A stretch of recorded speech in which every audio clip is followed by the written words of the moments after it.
Sejam muito bem-vindos à parte 2 do nosso vídeo sobre dor crônica. A verdade que ninguém lhe conta.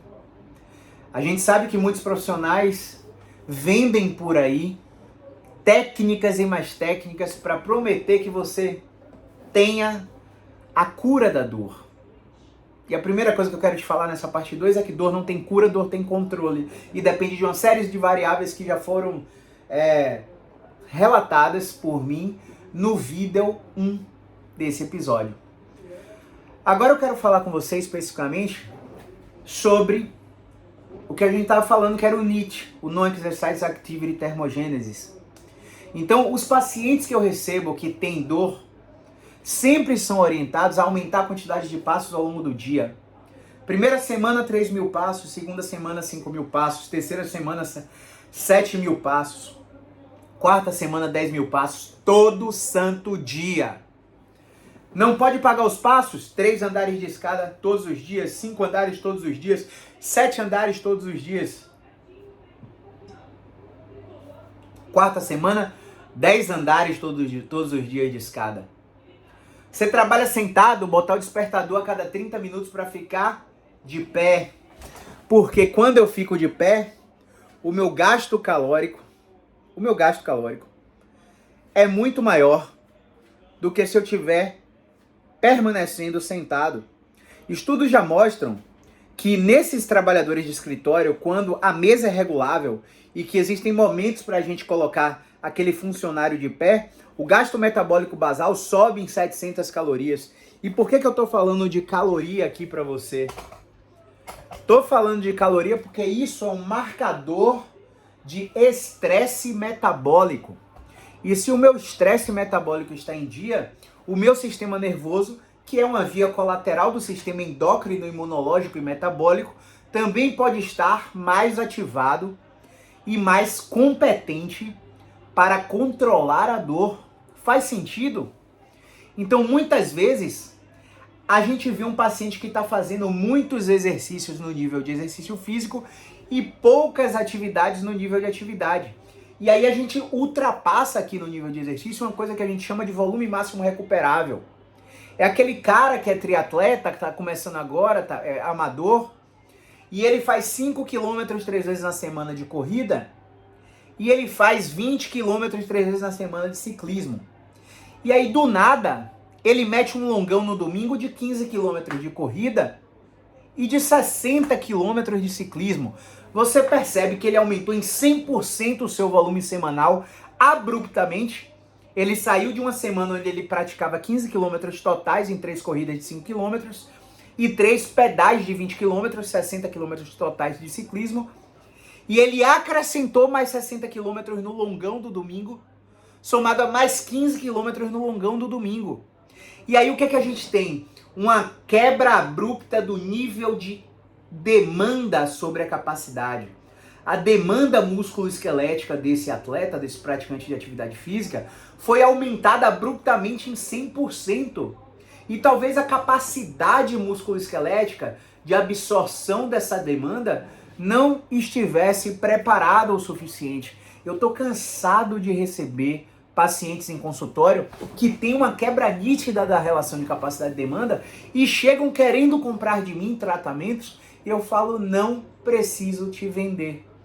Eu preciso que nessa semana você faça uma coisa que é pré-histórica no nível de atividade física e na fisiologia do exercício. Eu preciso que você faça uma semana de deload.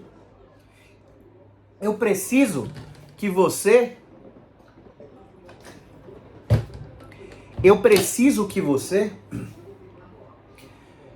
reduza abruptamente 50% a 70% da sua demanda musculoesquelética em seus exercícios físicos e em suas atividades físicas. Então eu saí de um volume de 120 km semanais de ciclismo e desci esse cara a 70%. Eu saí de um volume de 30 km semanais de corrida e desci esse cara a 70%. Esse cara ainda não nadava, mas já estava pensando em entrar na natação. Esse cara fazia musculação 3 vezes por semana. Quando a gente fez o tracking, que eu chamo de tracking do inglês rastreamento, o rastreamento do nível de exercício físico dele, O cara estava fazendo 110 séries semanais de exercícios para membros inferiores. E a curva de benefício do exercício é um gráfico em U. Um gráfico em U no sentido de exercício, exercício, melhora, melhora, melhora. Exercício, exercício, melhora, melhora, melhora. Exercício, exercício, normalização. Exercício, exercício, decaimento, malefício. Então essa curva em U do gráfico de exercício está muito clara nos livros de fisiologia. Então precisei falar com ele e educar ele sobre o volume máximo recuperável. E delimitei que ele não poderia ultrapassar na semana 24 séries para membro inferior. E que num volume de semana após semana ele deveria começar com 18 séries. Na semana 2, 20 séries. Na semana 3, 22 séries. Na semana 4, 24 séries.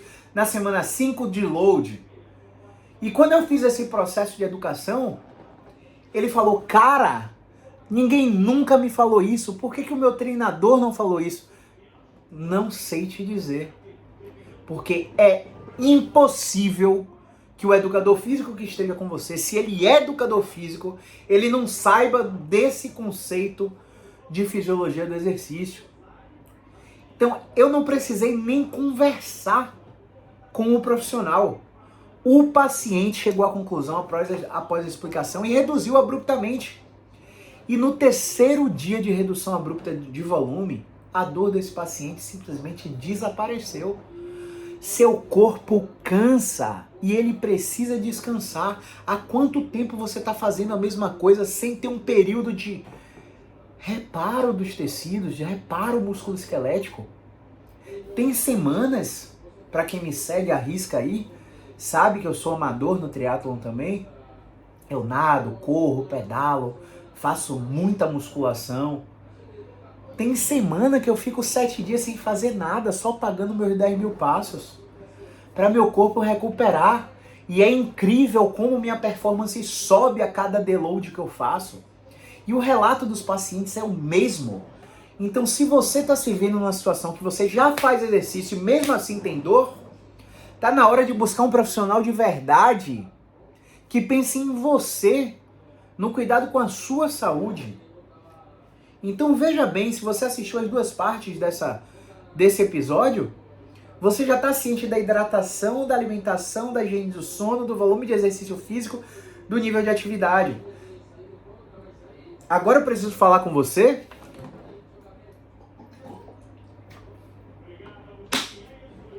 sobre uma coisa que eu diria que é a mais importante de todas no controle da dor. Saúde mental. Eu sei que é difícil para que você entenda que suas emoções interferem na sua dor. Eu sei que é difícil entender de que se você é um pré-vestibulando querendo passar numa universidade federal para ser médico, porque seu pai é médico e sua mãe é médico, mas você quer ser arquiteta. E você foi criada a vida inteira nessa cobrança externa dos seus pais para ser médico. Mas você namora com um arquiteto e se apaixonou por ele pela admiração do trabalho dele. Você quer ser arquiteto, mas não sabe como falar isso com seus pais. Você entende que o seu cérebro só tem 2 modos de funcionamento? Primeiro modo, luta ou fuga. Segundo modo, dormir e digerir. Sistema nervoso autônomo, simpático, luta ou fuga. Sistema nervoso autônomo, parasimpático, dormir e digerir. Esse é o famoso sistema nervoso neurovegetativo, totalmente automático. E o seu cérebro tem uma região chamada amígdala. E a amígdala é responsável pela detecção de ameaça. O seu cérebro não sabe dizer para você qual a diferença entre estar com a arma na cabeça num sinal de trânsito com alguém ameaçando a sua vida para roubar o seu carro, ou se você está num conflito de autocobrança e cobrança externa por causa de uma demanda exemplificada anteriormente entre seus pais. Você é reflexo dos seus pais, por mais que você não queira ou não goste. Existem coisas como comportamentos que são governados pelas nossas emoções. Às vezes você não queria tomar aquela atitude, mas a emoção de cobrança externa, o sentimento de cobrança externa, te fez tomar aquela atitude. E aí você entra numa dissonância cognitiva porque você acredita numa coisa, mas você executa outra. Um exemplo muito clássico: não quero me sentir só, mas quando estou triste me isolo. Como que eu não quero me sentir só, mas estou me isolando? Como que eu quero ter amigos, mas não convido meus amigos para um happy hour?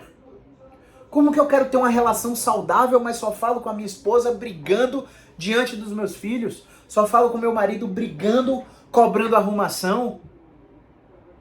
Quando você vai entender que as suas emoções governam os seus comportamentos? E que é uma via de mão dupla. Eu tenho uma emoção, eu gero um pensamento, eu tenho um comportamento.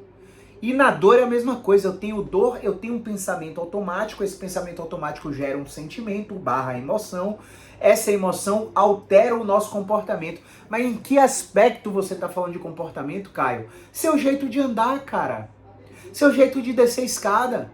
Seu jeito de subir escada. Essa sua dependência dessa muleta que é desnecessária. E você não acredita, não confia mais na sua perna, porque ouviu de um ortopedista ou de um fisioterapeuta meia boca que você tem artrose e que se você continuar colocando impacto vai ficar cada dia pior. Se a artrose acontece na articulação, e a articulação é apenas um dos segmentos corporais do seu quadril, do seu joelho, da sua coluna, além da articulação eu tenho ligamento, eu tenho cápsula, eu tenho músculo, eu tenho um sistema nervoso, eu tenho um sistema arterial, eu tenho um sistema venoso. Eu tenho vários tecidos que podem ser trabalhados ao redor dessa artrose para te dar condicionamento físico, para você voltar a ter confiança na sua perna e não ter a condenação por uma muleta, por exemplo. A gente já viajou em vários aspectos emocionais para você entender que eu posso sentir dor, pois dor é experiência. Dor é experiência sensorial, emocional, desagradável, associada a uma lesão real ou potencial. Essa é a definição da IASP, a Associação Internacional para o Estudo da Dor. É engraçado pensar que o emocional vem logo de cara em sua definição. E mesmo assim você continua com esse pensamento turrão, com esse, não desmerecendo, tá? Mas esse pensamento rústico de roça, vamos dizer assim, daquele pessoal antigo que de tanto trabalhar não teve acesso a conhecimento, à evolução do conhecimento científico, e acredita naquela coisa que o pai disse, que o avô disse, que o bisavô disse, e a ciência mudando todos os dias, e a pessoa está lá rústica naquela crença de que não pode pedalar, de que não pode agachar, e ainda escuta de um profissional de saúde ainda escuta de um profissional de saúde que não pode mais fazer essas coisas. Anote isso que eu vou te falar aqui agora. Nunca esqueça disso que eu vou te falar. Profissional da saúde que te proíbe de fazer atividades não é profissional de saúde. É profissional do mercado.